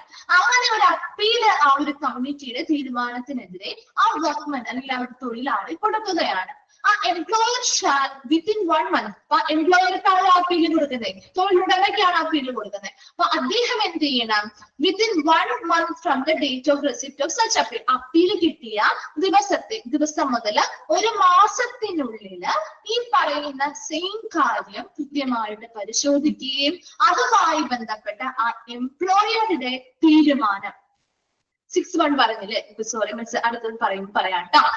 എംപ്ലോയറുടെ തീരുമാനം എന്ത് ചെയ്യുന്നു? കൃത്യമായിട്ട് ആ വർക്ക്മെനോട് അതുമായി ബന്ധപ്പെട്ട ആ ഒരു തൊഴിലാളിയോട് അതിനകത്ത് കോപ്പി സെൻഡ് ചെയ്ത് കൊടുക്കുകയും വേണം. അപ്പൊ 7th പോയിന്റിൽ ഇത്ര മാത്രമേ പറയുന്നുള്ളൂ. ഇപ്പൊ ഒരു വർക്ക്മെൻ അഥവാ നമ്മളാണെങ്കിൽ ഒരു തൊഴിലാളിയായിട്ട് നിൽക്കുമ്പോൾ നമുക്കൊരു പരാതി ഉണ്ടായിരുന്നു.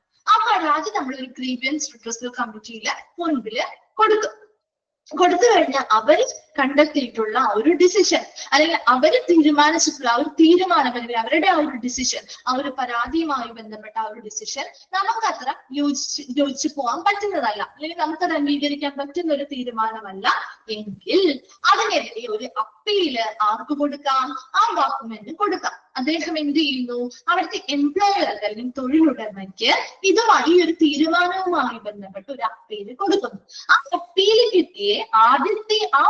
കിട്ടിയ ദിവസം മുതൽ ആദ്യത്തെ 1 മാസത്തിനുള്ളിൽ ആ എംപ്ലോയർ എന്ത് ചെയ്യണം?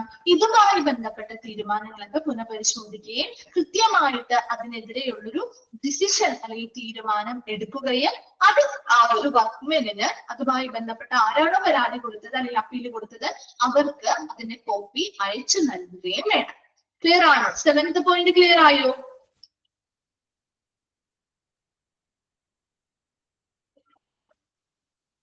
എന്താണ്? ഒന്നുകൂടി പറയണോ? ഓക്കെ ആണോ? ഓക്കെ. നമ്മൾ ഒരെണ്ണം ഒന്ന് വിട്ടുപോയിട്ടുണ്ടായിരുന്നു. സിക്സ്ത് പോയിന്റ് അല്ലെ.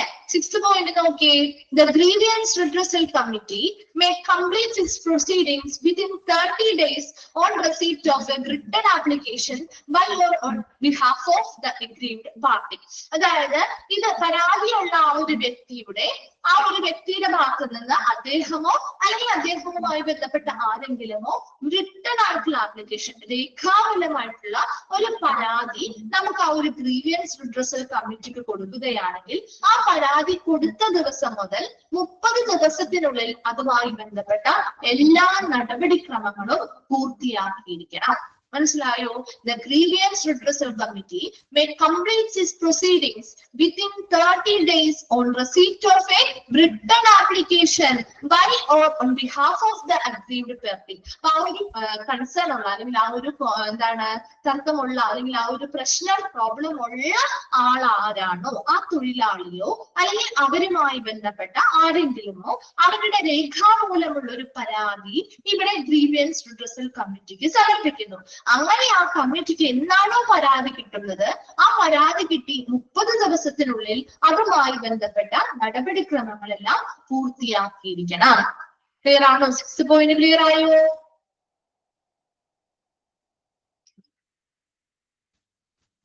ഓക്കെ. ദെൻ ലാസ്റ്റ് പോയിന്റ് ആണ്, nothing contained in this section shall apply to the workman for whom there is an established grievance redressal mechanism in the established concern. അതായത് ഇവിടെ ഏതൊരു സ്ഥാപനത്തിലാണെങ്കിലും grievance redressal mechanism നന്നായിട്ട് നല്ല വ്യവസ്ഥാപിതമായിട്ട് തന്നെ നല്ല രീതിയിൽ എസ്റ്റാബ്ലിഷ് ചെയ്തിട്ടുണ്ട്, നല്ല രീതിയിൽ അതുമായി ബന്ധപ്പെട്ട പ്രവർത്തനങ്ങൾ നടക്കുന്നുണ്ടെങ്കിൽ ഈ പറയുന്ന എന്താണ് ഈ പറയുന്ന കാര്യങ്ങൾ ഈ പറയുന്ന സെക്ഷനിൽ പറഞ്ഞിരിക്കുന്ന contained in this section, ഈ സെക്ഷനിൽ പറഞ്ഞിരിക്കുന്ന കാര്യങ്ങളൊന്നും ഒരിക്കലും അത് വർക്ക്മാന് ബാധകമായിട്ട് വരുന്നില്ല. കാരണം എന്താ, അവിടെ ആ ഒരു സ്ഥാപനത്തിൽ നല്ലൊരു ഗ്രീവിയൻസ് റിഡ്രസൽ മെക്കാനിസംസ് നടക്കുന്നുണ്ട്. അപ്പൊ അതിൻ്റെതായ പ്രൊസീജിയേഴ്സും പോളിസികളിലൂടെയൊക്കെ നടക്കുന്നത് കൊണ്ട് തന്നെ ഈ പറയുന്ന സെക്ഷനിൽ പറഞ്ഞിരിക്കുന്ന കാര്യങ്ങളൊന്നും ഒരിക്കലും അവർക്ക് തൊഴിലാളികൾക്ക് ബാധകമാവേണ്ട ആവശ്യമില്ല. അതേസമയം ഒരു നല്ലൊരു ഗ്രീവിയൻസ് മെഷീനറി സംവിധാനം കൊണ്ടുവരണം അല്ലെങ്കിൽ അതുമായി ബന്ധപ്പെട്ട എന്തൊക്കെ കാര്യങ്ങളാണ് നിയമത്തിൽ പറയുന്നത് എന്നുള്ളതാണ്. ഈ നിയമത്തിൽ ഇങ്ങനെ പറയുന്നുണ്ടെങ്കിൽ പോലും ചിലപ്പോൾ ചില സ്ഥാപനങ്ങളിൽ അത് കൊണ്ടുവരാറില്ല. ഈ ഒരു ഗ്രീവിയൻസ് റിഡ്രസൽ കമ്മിറ്റി ഒന്നും ഉണ്ടാവണമെന്നില്ല. അപ്പൊ അവരുമായി ബന്ധപ്പെട്ട കാര്യങ്ങളാണ്, അതുകൊണ്ടാണ് നമ്മൾ എടുത്തു പറയുന്നത്. അതേസമയം നല്ല രീതിയിൽ വ്യവസ്ഥാപിതമായിട്ട് സ്ഥാപിച്ച ഒരു ഗ്രീവിയൻസ് റിഡ്രസൽ മെക്കാനിസം ഉള്ളൊരു സ്ഥാപനമാണെങ്കിൽ അവിടെ ഈ പറയുന്ന ആക്ടുകളോ കാര്യങ്ങളോ ഒന്നും ആ തൊഴിലാളികൾക്ക് ഇതൊന്നും ബാധകമായിട്ട് വരുന്നില്ല. കാരണം അതുമായി ബന്ധപ്പെട്ട കൃത്യമായ പ്രൊസീജിയേഴ്സും പോളിസികളിലൂടെയൊക്കെ തന്നെയായിരിക്കും ആ ഒരു മെക്കാനിസം നടന്നു പോകുന്നത്. അപ്പൊ വേഗം നിങ്ങൾ ആ ഒരു 8 എണ്ണം വാങ്ങിച്ചു നോക്കാം. ഏതെങ്കിലും ഡൗട്ട്സോ കാര്യങ്ങളുണ്ട് റിപ്പീറ്റ് ചെയ്യണമെന്നുണ്ടെങ്കിൽ അത് പറഞ്ഞാൽ മതി.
വായിച്ചു കഴിയുന്നവരൊന്ന് റിപ്ലൈ ചെയ്യണേ.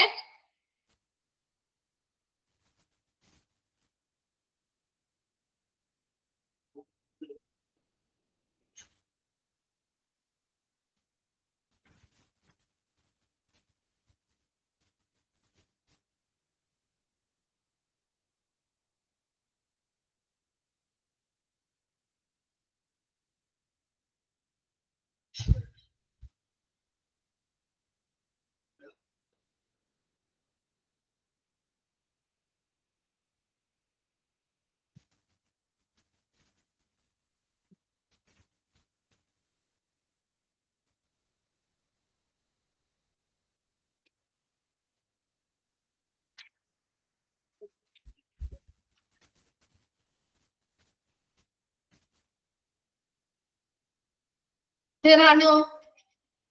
ഓക്കെ അല്ലേ? നെക്സ്റ്റ് ഭാഗത്തേക്ക് പോട്ടെ.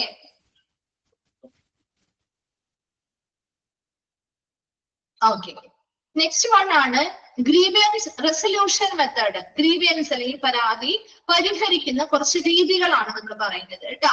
Methods use to resolve grievances are as follows. ഏതൊക്കെ രീതികളിൽ നമുക്ക് പരാതികൾ എന്ത് ചെയ്യാം, പരിഹരിക്കാനുള്ള മെത്തേഡുകൾ. അപ്പൊ അതിൽ ഫസ്റ്റ് വൺ ആണ് collective bargaining. എന്ന് വെച്ചാൽ എന്താണ്? In this method of grievance resolution, issues of various employees are resolved together. അതായത് ഇവിടെ ഈ ഒരു ഗ്രീവിയൻസ് റെസൊല്യൂഷൻ പരാതി പരിഹാര മെത്തേഡുമായി ബന്ധപ്പെട്ട്, അതായത് ഇപ്പൊ ഒരുപാട് എംപ്ലോയീസ് വർക്ക് ചെയ്യുന്ന ഒരു സ്ഥാപനമാണെങ്കിൽ ഇപ്പൊ 1, 2, 3 പേർക്ക് ഒരുപോലെയുള്ള പരാതികൾ ഉണ്ടാവും അല്ലെ? ഉണ്ടാവില്ലേ? ഇപ്പൊ നമ്മുടെ കൂടെയുള്ള എംപ്ലോയീസിന് ഇപ്പൊ ഒരു വർക്കിംഗ് എൻവയോൺമെന്റ് പ്രശ്നമാണ്, അത്ര നല്ല രീതിയിലല്ലെങ്കിൽ അവിടെ വർക്ക് ചെയ്യുന്ന മിക്ക ആളുകൾക്കും അതിനുമായിട്ട് ഒരു പരാതി ഉണ്ടാവില്ലേ? ഉണ്ടാവുമോ? ഉണ്ടാവില്ലേ? അപ്പൊ അങ്ങനെ ഒരുമിച്ച്, അതായത് ഒരുമിച്ച് പരിഹരിക്കാണ്. The employee issues of various employees are resolved together. ഇവിടെ ഒരുപോലെയുള്ള പരാതികളുള്ള എംപ്ലോയീസിന് ഒരുമിച്ച് അവരുടെ പരാതികൾ പരിഹരിക്കുന്ന ഒരു രീതിയാണ് കളക്റ്റീവ് ബാർഗൈനിങ് എന്നതുകൊണ്ട് ഉദ്ദേശിക്കുന്നത്. ഈ ഒരു ഗ്രീവിയൻസ് റെസൊല്യൂഷൻ അല്ലെങ്കിൽ ഇതുമായി ബന്ധപ്പെട്ട പരാതി പരിഹാര മെത്തേഡ് അല്ലെങ്കിൽ രീതി എന്ന് പറയുന്നത് issues of various employees are resolved together. അപ്പൊ ഒരുപാട് എംപ്ലോയീസ് ഉണ്ടാവും, അതിൽ ഒരുപോലെയുള്ള പരാതികൾ ഉണ്ടാവും. ഒരുപാട് എംപ്ലോയീസിന് ഒരുപോലെയുള്ള പരാതികൾ പറയാനുണ്ടാവും. അപ്പൊ ഒരുപോലെയുള്ള പരാതികൾ ഒരുമിച്ച് പരിഹരിക്കുന്ന ഒരു രീതിയാണ് കളക്റ്റീവ് ബാർഗൈനിങ് എന്ന് പറയുന്നത്. ക്ലിയർ ആണോ? ഫസ്റ്റ് പാർട്ട് മനസ്സിലായോ? ഓക്കെ, രണ്ടാമത്തത് മീഡിയേഷൻ, മധ്യസ്ഥതയിൽ നിൽക്കാന്നുള്ളത്. It is a voluntary method of grievance handling which comes into play when the grievance stays as it is even after the formal procedure is undertaken to resolve it, but it is used before opting for an unbiased third party redressal, that is arbitration. ഇവിടെ mediation എന്ന് പറഞ്ഞാൽ പ്രധാനമായിട്ടും അതായത് voluntary method, സ്വമേധയായിട്ടുള്ള ഒരു പ്രക്രിയയാണ് of grievance handling. പരാതികൾ കൈകാര്യം ചെയ്യുന്ന ഒരു സ്വമേധയാളുള്ള ഒരു രീതിയാണ്. That comes into play when the grievance stays as it is even after the formal procedure is undertaken to resolve it. അതായത് നമ്മൾ ഫോർമൽ ആയിട്ടുള്ള, അതായത് പരാതി പരിഹരിക്കുന്നതിന് നമ്മൾ ഫോർമൽ ആയിട്ടുള്ള അല്ലെങ്കിൽ ഒരു ഔപചാരികമായിട്ടുള്ള നടപടിക്രമങ്ങൾ സ്വീകരിച്ചതിന് ശേഷവും നമുക്ക് ആ ഒരു പരാതി അതിൽപടി തുടരുകയാണെങ്കിൽ അപ്പോൾ നമ്മൾ സ്വമേധയാ കൈകാര്യം ചെയ്യുന്നതിന്, ഈ പറയുന്ന പരാതികൾ സ്വമേധയാ കൈകാര്യം ചെയ്യുന്നതിന് വേണ്ടി ചെയ്യുന്ന ഒരു രീതിയാണ് മീഡിയേഷൻ എന്ന് പറയുന്നത്. അതായത് ഇവിടെ ഒരു തേർഡ് പാർട്ടി, അതായത് ഒരു മൂന്നാം കക്ഷി നമ്മൾ പറയാറുണ്ട് അല്ലെ, ആ മൂന്നാം കക്ഷിയുടെ നിഷ്പക്ഷമായിട്ടുള്ള പരിഹാരത്തിന് വേണ്ടിയിട്ട്, അല്ലെങ്കിൽ പരിഹാരവും കാര്യങ്ങൾക്കും ഒന്നും നിൽക്കുന്നതിന് മുൻപായിട്ട് നമ്മൾ ഇത് ഉപയോഗിക്കുന്ന കാര്യമാണ്. അപ്പൊ മൂന്നാം കക്ഷി എന്ന് പറയുന്നത്, അതാണ് ആർബിട്രേഷൻ നമ്മൾ ഇനി പഠിക്കുന്നുണ്ട് കേട്ടോ.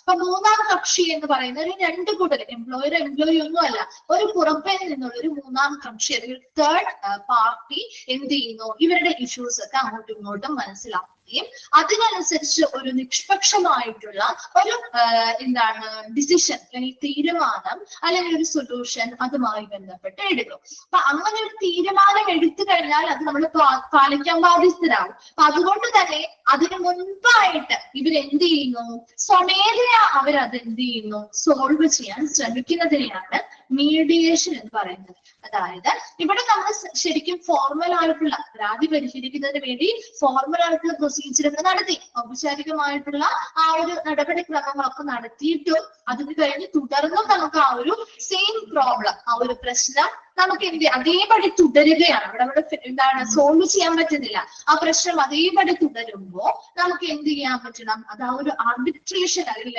എന്താണ് ഒരു മൂന്നാം കക്ഷിയിലേക്ക് ഈ ഒരു കേസ് പോയി കഴിഞ്ഞാൽ അവരെടുക്കുന്ന തീരുമാനങ്ങൾ ചിലപ്പോൾ നമ്മൾ നിർബന്ധമായിട്ട് പാലിക്കേണ്ടതായിട്ട് വന്നേക്കാം. അതുകൊണ്ട് തന്നെ രണ്ട് കക്ഷികളും കൂടി സ്വമേധയാ ഇതെന്ത് ചെയ്യുന്നു, ഒത്തുതീർപ്പാക്കാൻ ശ്രമിക്കും നമ്മൾ പറയും അല്ലെ, പറയാറില്ലേ? ഒത്തുതീർപ്പാക്കാൻ ശ്രമിക്കും, അല്ലെങ്കിൽ അവർ സ്വമേധയാ അവരുടെ ആ ഒരു പ്രശ്നം പരിഹരിക്കാൻ പറ്റുമോ എന്ന് നോക്കില്ലേ, അതിനെയാണ് മീഡിയേഷൻ എന്ന് പറയുന്നത്. രണ്ട് രീതികളും ഇനി വരുന്നതൊക്കെ നമ്മൾ അതുമായി ബന്ധപ്പെട്ട കാര്യങ്ങൾ തന്നെയാണ് കേട്ടോ. രണ്ടെണ്ണം പറഞ്ഞു. ഒന്നാമത് കളക്റ്റീവ് ബാർഗെയിനിങ് എന്ന് പറഞ്ഞാല് ഒരുപാട് എംപ്ലോയീസിന് ഒരുപോലെയുള്ള പരാതികൾ ഉണ്ടാവും. അപ്പൊ ആ ഒരുപോലെയുള്ള പരാതികൾ നമ്മൾ ഒരുമിച്ച് അങ്ങോട്ട് പരിഹരിക്കാം. അപ്പൊ ഒത്തിരി സമയവും ലാഭിക്കാം, ഒരുപാട് പേരുടെ പരാതികൾ ഒരുമിച്ച് പരിഹരിക്കുകയും ചെയ്യാം. അതാണ് ഒന്നാമത്തെ മെത്തേഡ്. രണ്ടാമത്തെ മെത്തേഡില് മീഡിയേഷൻ എന്ന് പറയുന്നത് ഇതൊരു സ്വമേധയായിട്ടുള്ളത്, അവിടുത്തെ ആർക്കാണോ പരാതി ഉള്ളത് അവർ സ്വമേധയാ ചെയ്യുന്ന ഒരു പ്രക്രിയയാണ്. അതായത് ഒരു ഫോർമൽ ആയിട്ടുള്ള പരാതി പരിഹാര പ്രൊസീജിയേഴ്സിലൂടെ നടപടിക്രമങ്ങളിലൂടെ കടന്നു പോയിട്ട് അവരുടെ പരാതികൾ അതേപടി തുടരുകയാണെങ്കിൽ അവർ സ്വമേധയാ അത് സോൾവ് ചെയ്യാനായിട്ട് അല്ലെങ്കിൽ പരിഹരിക്കുന്നതിന് വേണ്ടി നടത്തുന്ന ഒരു പ്രക്രിയയാണ്, ഈ ഒരു മെത്തേഡാണ്, ഒരു രീതിയാണ് മീഡിയേഷൻ. അപ്പൊ ഇവിടെ ഒരിക്കലും അതൊരു ആർബിട്രേഷൻ അല്ലെങ്കിൽ ഒരു മൂന്നാം കക്ഷിയുമായി ബന്ധപ്പെട്ട് ആ ഒരു മൂന്നാം കക്ഷി ഇടപെടുന്നു, അവരതുമായി ബന്ധപ്പെട്ട് തീരുമാനം എടുക്കുന്നതിനൊക്കെ മുൻപ് നമുക്ക് ചെയ്യാൻ പറ്റുന്ന ഒരു കാര്യമാണ് മീഡിയേഷൻ എന്ന് പറയുന്നത്. ഇത് രണ്ടെണ്ണം വേഗം വായിച്ചു നോക്കി.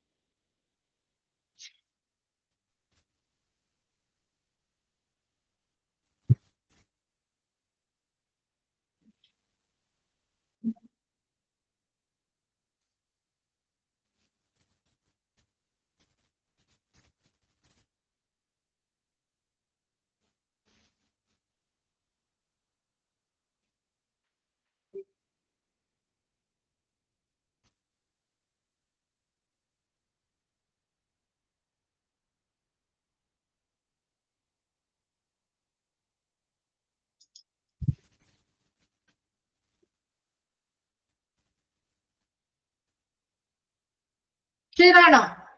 ഓക്കെ. മൂന്നാമത്തതാണ്, തേർഡ് വൺ ആണ് കൺസീലിയേഷൻ.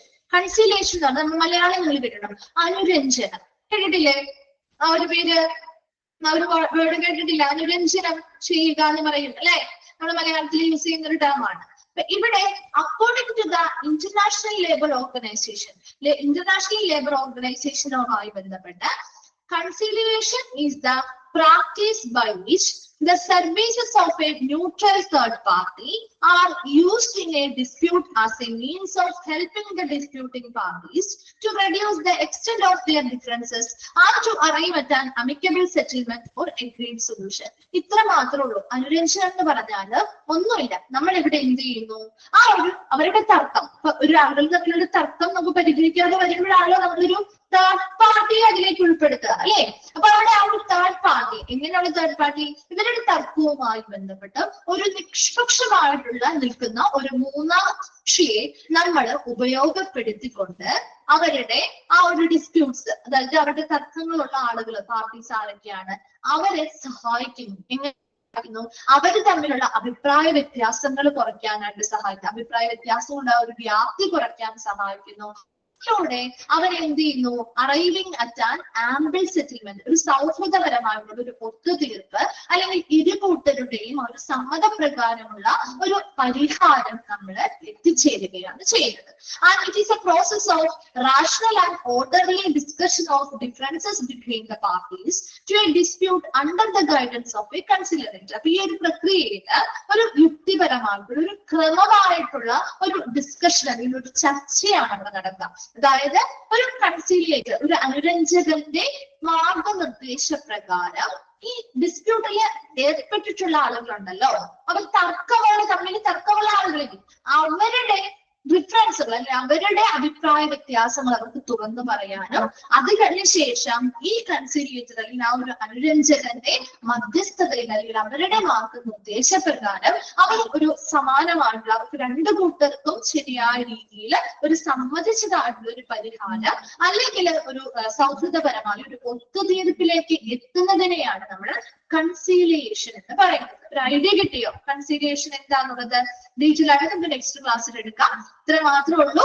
ഒരു ന്യൂട്രൽ ആയിട്ട് നിഷ്പക്ഷമായി നിൽക്കുന്ന ഒരു മൂന്നാം കക്ഷിയെ ഉൾപ്പെടുത്തി അവരുടെ ഡിസ്പ്യൂട്ട്സ് അല്ലെങ്കിൽ അവരുടെ തർക്കങ്ങളുമായി ബന്ധപ്പെട്ട് ഈ ഒരു വ്യക്തിയെ ഉൾപ്പെടുത്തി അല്ലെങ്കിൽ ഉപയോഗിച്ചുകൊണ്ട് ആ ഡിസ്പ്യൂട്ടുള്ള തർക്കങ്ങളുള്ള പാർട്ടീസിന്റെ ഇടയിൽ കുറച്ച് സഹായങ്ങൾ ചെയ്യുന്നത്. അവരുടെ ഡിഫറൻസ് അവരുടെ അഭിപ്രായ വ്യത്യാസങ്ങൾ എന്തൊക്കെയാണ്, അതിന്റെ വ്യാപ്തി കുറയ്ക്കുന്നു. അതിലൂടെ അവർ എന്ത് ചെയ്യുന്നു? ഒരു സമ്മതം, ഇരു കൂട്ടർക്കും സമ്മതപ്രകാരമുള്ള ഒരു പരിഹാരം അല്ലെങ്കിൽ ഒരു സൗഹൃദപരമായ ഒരു ഒത്തുതീർപ്പിലേക്ക് ഈ പറയുന്ന ചർച്ച എത്തിച്ചേരുകയാണ് ചെയ്യുന്നത്. ക്ലിയർ ആണോ? എന്താണ് കൺസിലിയേഷൻ എന്നുള്ള ആ ഒരു ഐഡിയ മനസ്സിലായോ?